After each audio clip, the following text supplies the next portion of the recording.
Hey y'all, this is John Lind with the BB&J podcast. Today I'm just going to get started right now, and we're talking about um, developing branded content on social media. So, to some extent, this is for your business page.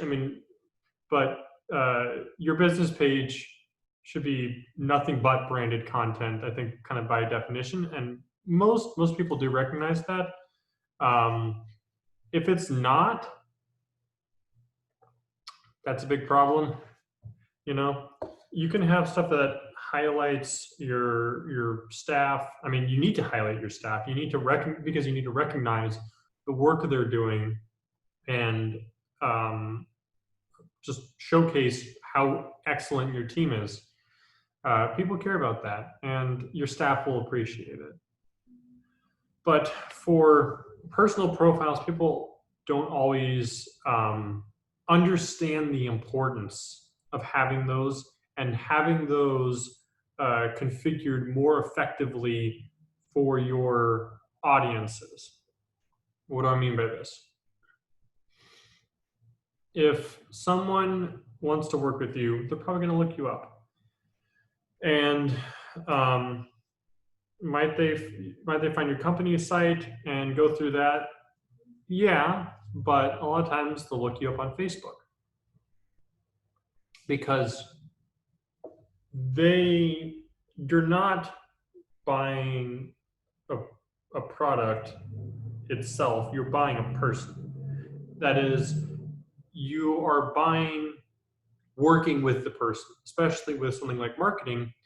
It's not just about what programs you use, it's about who's using it. And they want to know that the person that they're going to work with is going to do a good job, is going to care about their work.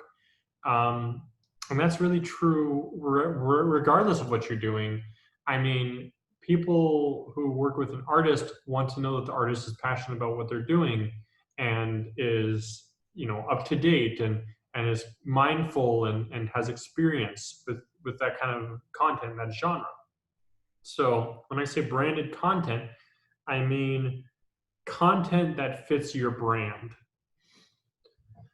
For me and the other people working at and with BB Digital Lab, we primarily focus on chronic pain specialists or chronic condition specialists.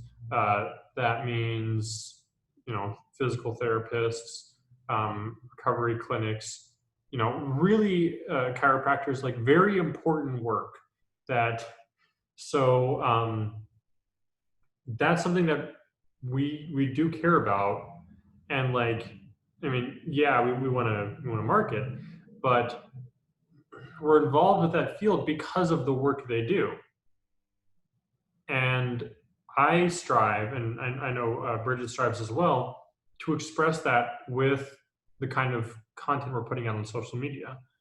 So that doesn't have to be like every single thing I talk about is chronic pain, but I do share some content. I do post some content in that subject because, I mean, it like not only for branding, but like because I do find it engaging and interesting and important critically. Um, we also do a lot of work with realtors. So realtors are going to want to work with someone who operates in that space. That's the overall overarching lesson here. People don't like, especially with marketing, people don't want to work with a marketer who just happens to do some stuff in their field. They want to work with someone who works in their field who just happens to be a marketer. I mean, the same is true of, and I guess I'm using this as my analogy of the week, if you will. With an artist, um, if I, you know what, let's bring it all together. If I wanted to do designs for cupcakes and I had an artist, I wouldn't necessarily, I want an artist, but I would prefer an artist who has specific experience with baking, or experience with doing that kind of thing before, working in the food stuffs, or what's the term? Artisan foods, the design oriented foods space. And I, if I go to their social media profiles and I see that, that's going to be a big boost in my considerations of them over someone else. Because if people have the option of choosing someone who is operating and has experience in their space, or someone who has experience but not in that niche, they're going to pick the person with experience in the niche because they understand it. Critically, you can more effectively target their needs, target their desires,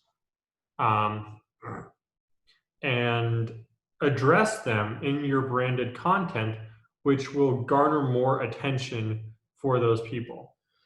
So if I was selling, let's say, writing implements or drawing implements to artists, I would target specific needs of theirs. I'll admit I'm not too much of an artist or a drawer or painter myself, but I would imagine that, like I remember washing your paintbrushes is a big thing after you paint, and like you need to wash it right after or you can ruin the brush. Well, what if I had if I had brushes that were better suited for that, or like maybe you could wait a little bit longer and they could still be washed. I don't know if that's a thing. But I could talk about that. I could talk about that pain point specifically. The thing that they worry about, like, I really need to wash this or else it's going to be ruined. And in general, like taking care of the brushes. I can talk about that, 5 tips to increase the lifespan of your paintbrushes. They will see that kind of content, potential clients, customers, etc., and they'll either consciously or unconsciously recognize that like you are addressing the things that they're concerned about, and you're providing solutions to their problems, so they're going to seek solutions to their more difficult problems. If I was doing, I guess I do, as I mentioned, the chronic pain specialists, I might put out some content about getting referrals and getting easy ways to get like referrals for the doctors, offices, and people will see that, and like that is a big concern for a lot of medical practitioners, so they'll be interested. And maybe that's not the only thing that they have a problem with. Maybe they have a problem with prospecting for leads, or they have a problem with closing. They have a problem with social media outreach. They already know that I can provide some answers. And I recognize the problems that they're dealing with, so they're more likely to seek me out. That is the power of branded content, because it's not necessarily going to generate a sale the day of or the day after, but it's going to establish you as a credible, trusted voice and source. One of the big reasons I do this podcast is to show those who are listening and watching that I have experience in the web design, in the digital marketing field. I have some solutions for some issues, and if there's questions that they have, there's a good chance that I can answer them. That engagement, that authority, you could almost call it like a brand authority, that's important. And the most effective, reliable, scalable, throw in 20 other adjectives way to do that is through branded content. So let's talk about cleaning up your existing profiles. I did talk about, the branded versus non-branded. Personal content like, making food. I all the time, very often when I'm cooking something, I'll record it. Or when I'm taking care of the plants, I'll record that. And that's fine because it kind of highlights who I am as a person, but that's not branded content. And you do need a portion, usually about 20% is the minimum. You can go higher, that's perfectly fine. Of your content should be brand specific. So that means articles, that means sharing, that means connecting with personal experiences. That's all the good direction. If you have content that you wouldn't want your client to see, what do I mean by that? I mean, if there's a post or a video or a comment that you wouldn't feel comfortable sitting down with one of your clients and showing them, then you probably should get rid of that. That's the cleanup. And remember that, if it's on the internet, even if you posted it 10 years ago, that could still show up. So just quietly get rid of anything that's inappropriate if you have to. But if you have on Facebook, if you have thousands of posts, and 10, 20 years ago are of you, I don't know, drinking with your friends, people aren't going to see that on their initial search.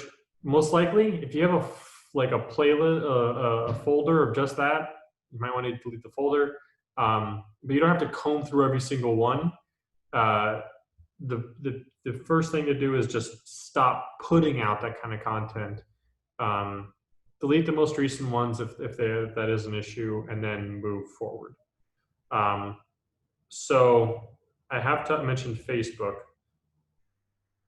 Regardless of what you're doing, regardless of what demographic you're in, you should probably be on Facebook. People will look you up there. There's so much that is located there, all the pages, all the people. Pretty much everyone's on Facebook, so you should be too, because you're almost guaranteed to be able to reach potential clients through Facebook. Most clients have Facebook pages too, so that's liking and messaging those Facebook pages of clients or prospects is a good way to make that connection. LinkedIn, I think better to start it as soon as possible because that is your professional profile. LinkedIn is becoming much more of a social media platform. Well, I mentioned that 20% branded content. You want to have that about 95% on LinkedIn, maybe ideally 100%, because it's still a professional platform, and you can't. I would never post the meal that I just cooked on LinkedIn. That's not where it should be. But do post. If you're not sure about how to post, or you're not really feeling comfortable doing that, first of all, I would say you can just start by going to Flipboard and sharing some articles. I do that. Second, interact with other people's content, share it, comment on their posts, like it. this is going to increase your engagement. This is going to bring you in front of more people more consistently with that brand authority being developed, brand development, right? Branded content. You're still getting involved with branded content. From there, it starts to depend on what you're doing. I mean, like TikTok, if you're, I definitely do see people from like a lot of different spaces on TikTok talking about their professional stuff. So it isn't a very unique platform to specifically engage with people in your niche. I mean, you can see like TikTokers who specifically talk about web design, TikTokers who specifically talk about, um, prospecting and the different medical practices.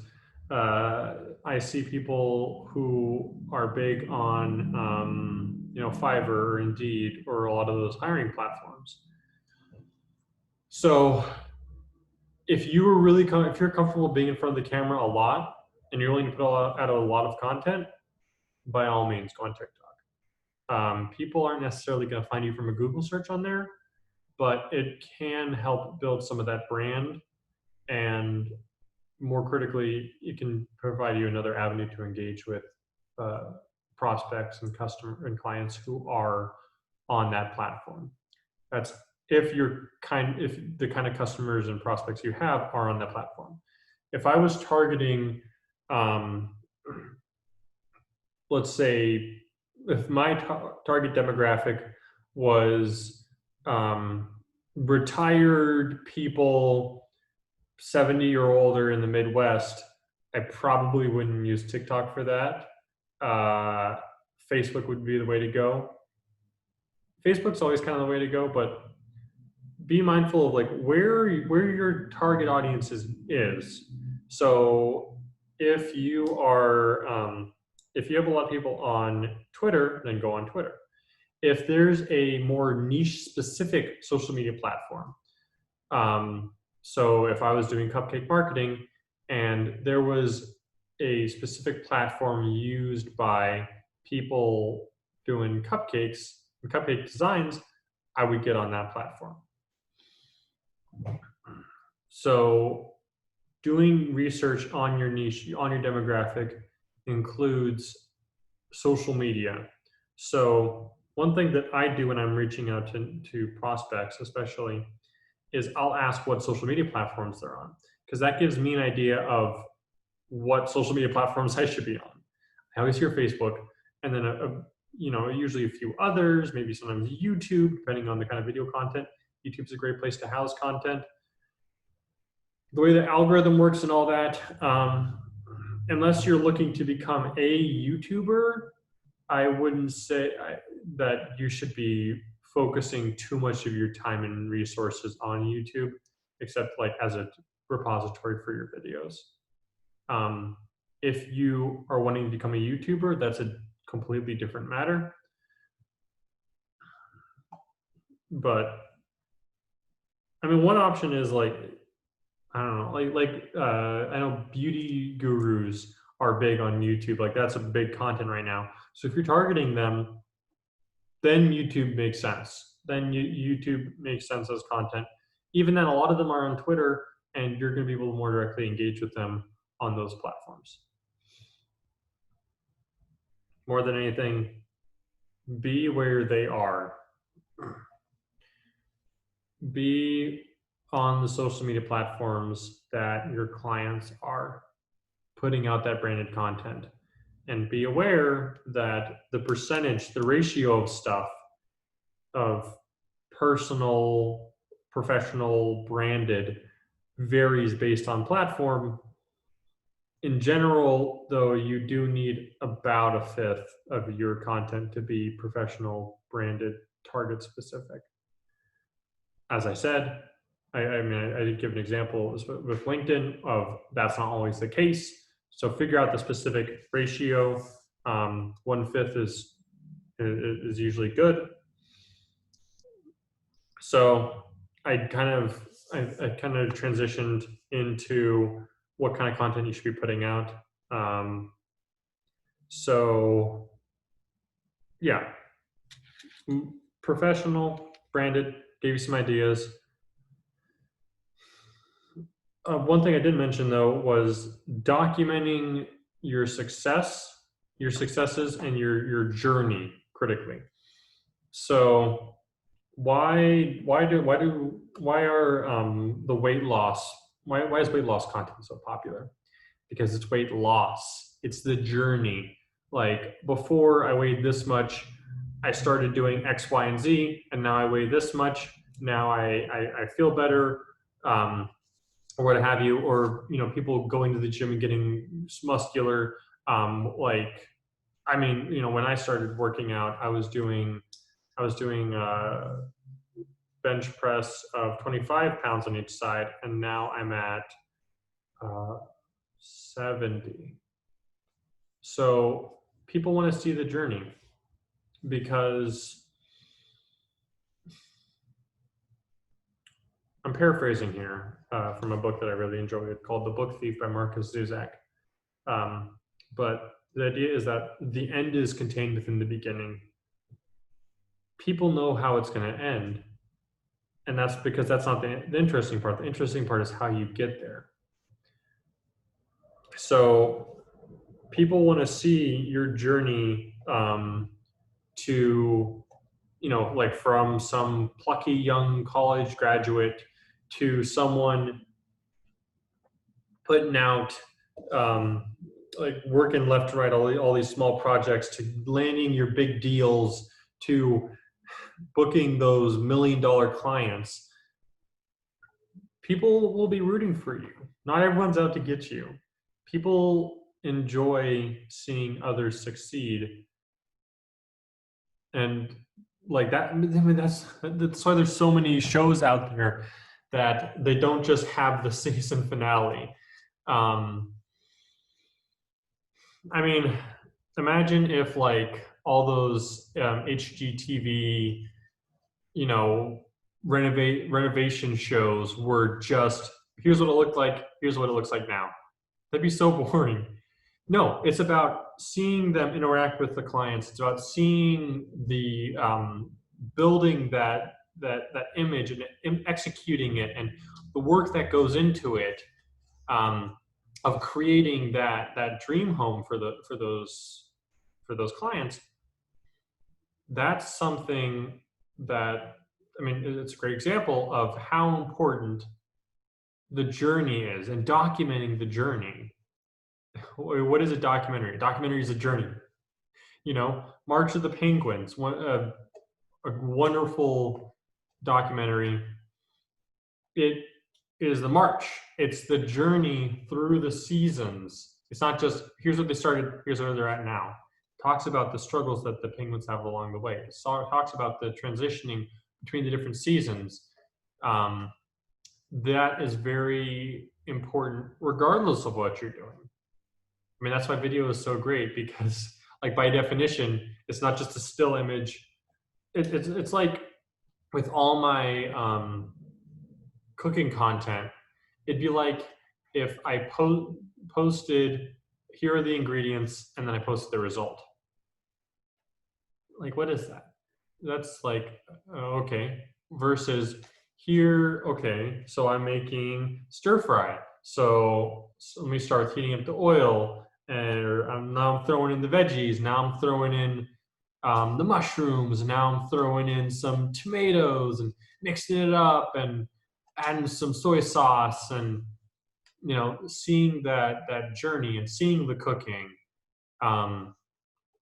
is great. And it's a great way to put out a lot of content of of documenting that journey. So as I said, documentation is the biggest, easiest way to get branded content. I mean, you can post articles and share stories, but easy, quick, reliable, scalable, sustainable way to generate branded content is by documenting the branded things that you do. So if I go to, as I mentioned, a lot of work, what I do is with chronic pain or with medical practitioners. So every year, not this year, unfortunately, but Johnny Logan has a kind of like health and wellness thing event where a lot of people come in and are able to kind of see these booths of various medical practitioners and kind of get an idea of, exposure to a lot of um, approaches to medicine, types of medicine, um, treatments that they wouldn't necessarily be aware of, and get to have that one-on-one, face-to-face interaction with medical practitioners, an environment where they can finally ask someone who like can provide them with solutions. So like I've had this thing in my arm, um, or realizing, oh, it's not just that it's been getting darker; it's that my vision's getting worse. um, that going to that, attending that, either as working one of the booths or go or just simply going as a guest, um, is good documentation because it shows that you're active in the community, that you're interacting with people. Um, with COVID and quarantines, uh, doing those in-person events are still are more challenging, but you can document the different videos you've made, document the specific things you've done. Don't show too much behind the curtain. I'll admit I'm guilty of that at times, but showcasing and highlighting what is just awesome about your work. And I mean, I would hope that some of the things you do, you find awesome. And it's okay to be excited. It's great to be excited about what you do. People want to know that the person that they're trusting their social media with, trusting their company with, actually enjoy the work, actually enjoy the field. So I gave you kind of a lot of different things to do. But before you go searching your Facebook posts back when you were in middle school, let me give you some, let me close this podcast with some doable, actionable items that you can do to get started with this process of creating branded content. First thing is make sure that you are on social media. Make sure you're on these social media platforms that your clients are on. If you want to figure out what they're on, you can just go to their website. They'll usually have social media listed. If not, find someone that you'd want to work with and then look them up online. You'll probably be able to find what social media they're on. If the company itself isn't, look up the people who work there. Look up the boss, especially. See what social media they're on. So you can't distribute any of this branded content if you're not on the social media platforms.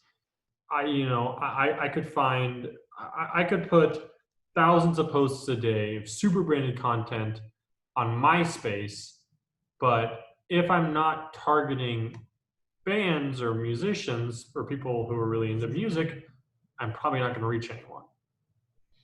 And all that work is going to be for naught. Find the social media platforms and get on them. That's the first step. I'd say the second step is start engaging with content that's in the brand. You might not know exactly what to share, what to post, but you know an easy way to find that out? Look at what other people are doing. Look at what other,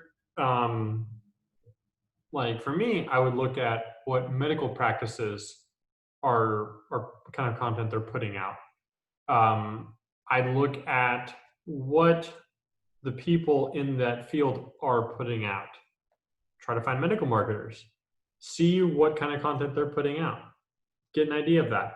And start engaging, commenting, sharing that content. So make the site, make the pages, make the profiles. Start engaging with branded content in your field,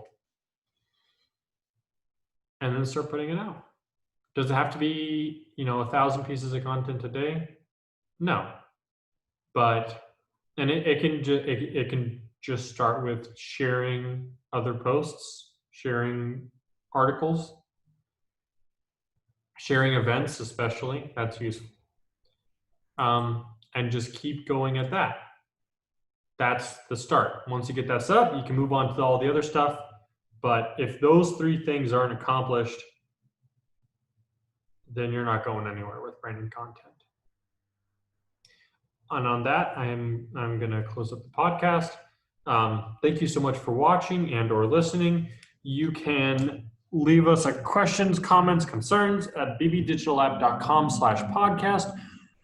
We're on Facebook, Instagram, Twitter under BB Digital Lab. These videos come out weekly every Monday at 8 a.m. on Facebook and YouTube. You can also listen on Anchor, Spotify, Apple Podcasts, or wherever you get your podcast. Once again, I'd like to thank you so much for tuning in, and I will see you all next week.